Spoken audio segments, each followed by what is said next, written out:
আসসালামু আলাইকুম। বিয়ে বাড়ির জন্য আলোকসজ্জা মরিচবাতি কীভাবে তৈরি করবেন?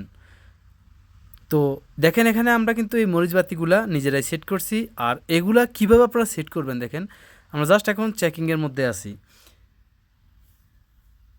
তো এই যে এলইডি লাইটগুলা, অতীতকালে আমরা দেখতাম যে মরিচবাতি একরকম, এখন কিন্তু অন্যরকম। এখন কিন্তু এলইডি ভার্সন আসছে। এলইডি লাইটগুলা তৈরির ক্ষেত্রে একটু ভিন্ন রকমভাবে আপনাকে মনোযোগ দিতে হবে। আর এগুলো হচ্ছে লাইটের যে ক্যাপ, মানে এগুলোর মধ্যে আমরা লাইটগুলোকে ভিতরে ফিটিং করব। এই যে ক্যাপগুলো, এগুলো কিন্তু আপনি এক কালারই হয়ে থাকে, আর লাইটগুলো কিন্তু বিভিন্ন কালারে পেয়ে যাবেন আপনি। আর এখানে যে তার দেখতে পাচ্ছেন, এটা হচ্ছে 0.5। এই তারগুলো সহ আমরা যাবতীয় যা কিছু সব কিছু কিন্তু আমরা একবারে পাইকারি হিসেবে আনছি। আর এই পাইকারি হিসেবে আপনি আনতে গেলে ঢাকায় কিংবা সিটাঙ্গে আপনি এই মালামালগুলো পেয়ে যাবেন। আর এখানকার যে তারগুলা, এই তারগুলো আমরা দেখেন এখানে প্রায় 1 ফিট করে কাটা হয়েছে, 1 ফিট বা 14 ইঞ্চি এরকম। আপনি যদি বেশি ঘন দিতে যান তাহলে একটু ছোটো করে কাটবেন, যদি একটু পাতলা দিতে যান তাহলে একটু বড় করে কাটবেন, জাস্ট এটুকুই। এখন দেখেন এখানে কিন্তু আমরা এলইডি লাইটগুলা যে সংযোগ করেছি, এটা কিন্তু আমরা বাঁধাই করতেছি। এখানে এলইডি লাইটের ক্ষেত্রে ফেস এবং নিউট্রাল মনোযোগ সহকারে আপনি লাইন টানতে হবে, মানে ওয়ারিং যে করবেন, আপনি যে লাইন করবেন এটা মনোযোগ সহকারে যদি আপনি কাজটা না করেন, যদি একটাও ভুল হয় সেক্ষেত্রে কিন্তু আপনার পুরো লাইটটা জ্বলবে না। এর কারণ কি, ফেস নিউট্রাল এইভাবে এলইডি লাইটগুলো হয়ে থাকে। ফেস নিউট্রাল যদি আপনি মিল করে না দেন তাহলে কিন্তু এই লাইটগুলো চলবে না, মানে একটা ফেস একটা লাইটের কানেক্টর, অন্যটার নিউট্রাল, এইভাবে আপনার এটা সিরিজ হবে। আমরা এখানে যে দেখতে পাচ্ছেন প্রত্যেকটা লতার মধ্যে আমরা 200 পিস করে লাইট দিতেছি। আপনি চাইলে কিন্তু আর কম দিতে পারবেন, আর বেশি দিলেও হবে, সমস্যা নাই, কিন্তু আপনার ফেস এবং নিউট্রাল এটা লক্ষ্য রাখতে হবে। দেখেন এইভাবে আমরা একটা ফেজের মধ্যে বাঁধাই করলাম, ঠিক পরেরটার মধ্যে আমরা নিউট্রালের মধ্যে বাঁধাই করব, এইভাবে আবার মোড় দিয়ে দিব। আর এই পরের যে তারটা বাঁধাই করতেছি এক মাথা, এই মাথাটা কিন্তু আমরা নিউট্রাল, মানে আগেরটা যদি নিউট্রাল হয় এটা ফেজ, আর আগেরটা যদি ফেজ হয় এটা নিউট্রাল, এইভাবে আপনারা জাস্ট বাঁধাই করবেন।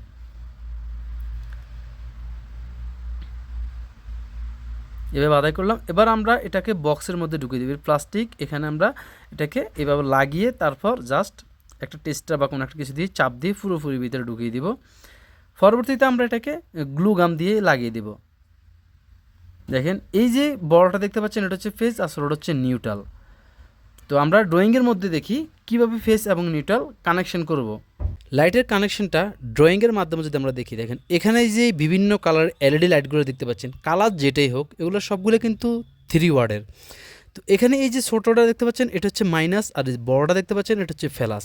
তো এখন ছোটোটা ধরুন আমরা এখান থেকে ইন করলাম, আমরা এই মাথাটার মধ্যে টার্মিনালে ইন করলাম, এটা হচ্ছে আমাদের ইনপুট। আর এখানে লাস্টে এসে যে প্লাস দেখতে পাচ্ছেন এটা হচ্ছে আমাদের আউটপুট, মানে আমাদের শেষ প্রান্ত, আমাদের এটা এদিক দিয়ে এটা বাইর হবে। এখন এই যে বড় থেকে ছোট, এটার মধ্যে একটা আমার কানেকশন হবে, আবার এখান থেকে আবার আমাদের এখানে এসে আরেকটা কানেকশন হবে, আবার এই যে লাইটটা দেখতে পাচ্ছেন এইখান থেকে আমাদের এখানে এসে আরেকটা কানেকশন হবে, আবার এটা থেকে আমি ধরেন এইভাবে টানে দিলাম এখানে। এখন এই যে দেখতে পাচ্ছেন এই কানেকশনটাকে বলা হয় সিরিজ কানেকশন, মানে এখান থেকে একটা থেকে শুরু হবে, এইভাবে যতগুলো যাবে, আমরা কিন্তু আসলে কেউ 150টা দেয়, কেউ 200টা দেয়, তো আমরা যে কটাই দিই এখানে কিন্তু একটার পর একটা এইভাবে যাবে। যদি আপনি কোনো একটা টার্মিনাল ভুল করেন, ধরুন এই প্লাস থেকে মাইনাসের জায়গায় যদি প্লাসে সংযোগ করেন তাহলে কিন্তু আপনার লাইটটা জ্বলবে না।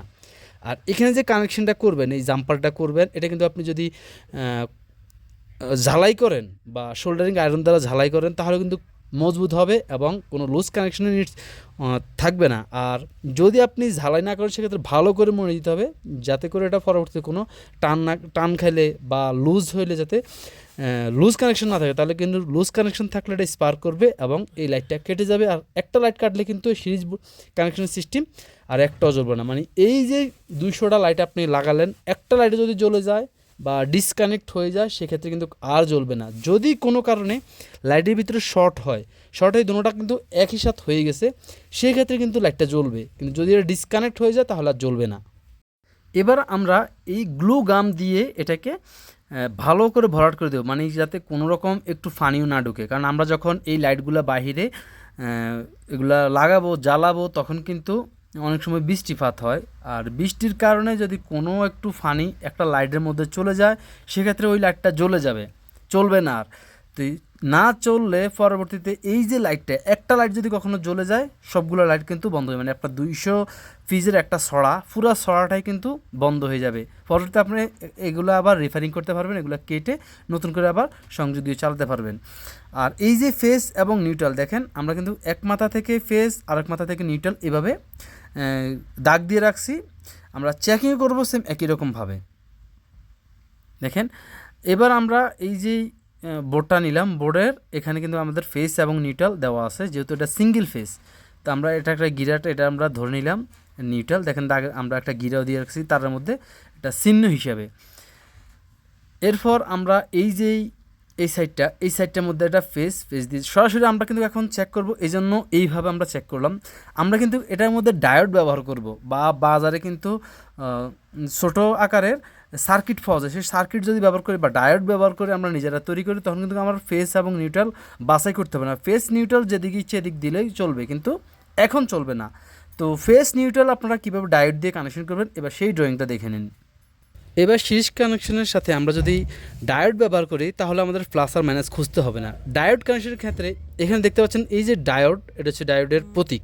এই যে ডায়োডগুলো দেখতে পাচ্ছেন এগুলো হচ্ছে ডায়োডের প্রতীক। আর ডায়োডের সিস্টেম হচ্ছে এরকম, মানে এই যে দাগ চিহ্নটা দেখতে পাচ্ছেন একটা কাটা দাগের মতন, এটা হচ্ছে আমাদের সাদা অংশটা। প্রত্যেকটা ডায়োডের কিন্তু এরকম হয়ে থাকে। আর ডায়োডের এক মাথা দেখবেন একটু সাদা অংশটা আছে, মানে এই সাদা অংশটা হচ্ছে প্লাস, আর পুরোটা যেটা কালা এটা হচ্ছে মাইনাস। তো এখানে আমরা এটা হচ্ছে আমাদের 220 ভোল্ট আমরা এখানে, বা 230 ভোল্ট আমরা এখানে দেব, এটা হচ্ছে আমাদের ভোল্ট। তো ভোল্ট আমরা এখানে ইন করব, আর আউট এখানে সেম একই রকমভাবে আমরা আউটও করবো। এখানে আউট করার জন্য দেখেন এই যে দেখতে পাচ্ছেন এটা হচ্ছে আমাদের মাইনাস, এখানে আমাদের মাইনাস দেওয়া আছে, এটা হচ্ছে আমাদের মাইনাস, আর এটা হচ্ছে আমাদের প্লাস। দেখলেন, মানে এই যে দুইটা অংশ ডায়োডের এই দুইটা একসাথে হয়েছে, এটা হচ্ছে আমাদের প্লাস, আর ডায়োডের মাইনাস অংশটা হচ্ছে এখানে। এবার আমরা এই যে লাইটগুলোর সাথে এই ডায়োডের কানেকশন কীভাবে করব, এখানে যেহেতু আমাদের ভোল্টেজটা ইন হয়েছে, আমাদের এখান থেকে আউট হবে। এখানে আউটের ক্ষেত্রে দেখেন এই যে ডায়োডের মাইনাস, এই মাইনাসটা কিন্তু এখানে দেওয়া আছে মাইনাস, আর ডায়োডের এখানে হচ্ছে প্লাস। এই দুইটা দাগ একসাথে হয়েছে, এটা হচ্ছে প্লাস, এই যে এখানে চিহ্ন দেওয়া আছে প্লাস। তো এই দুইটা জিনিস আপনারা লক্ষ্য রাখবেন। এরপরে এই যে ডায়োডের প্লাস অংশটা, এই প্লাস অংশের সাথে সরাসরি আমরা এখানে এই প্লাস অংশের সাথে, মানে এলইডির যেই প্লাস অংশ, সেই প্লাস অংশের সাথে আমরা ডায়োডের প্লাস অংশের সাথে লাগিয়ে দিলাম। আর এখানে মাইনাস যেটা, এই ডায়োডের মাইনাসের সাথে আমরা এলইডির মাইনাস অংশটা এভাবে লাগিয়ে দেব। জাস্ট এভাবে আমাদের সম্পূর্ণ একটা কানেকশন এই ড্রয়িংয়ের মাধ্যমে, এই কানেকশনভাবে যদি আমরা করেন তাহলে কোনো ভুল হবে না, আর পরবর্তীতে আপনাদের লাইটগুলো আর কাটবে না। আর প্রত্যেকটা লাইটের এখানে কিন্তু আপনারা শোল্ডারিং দিয়ে আর ঝালাই করে দেবেন, তাহলে আর লুজ কানেকশনও থাকবে না। আশা করি বুঝছেন। তারপরে যদি কোনো কিছু বুঝতে সমস্যা অবশ্যই কমেন্টে লিখবেন। আজকের জন্য পর্যন্তই। বাই বাই, টাটা, সালামু আলাইকুম।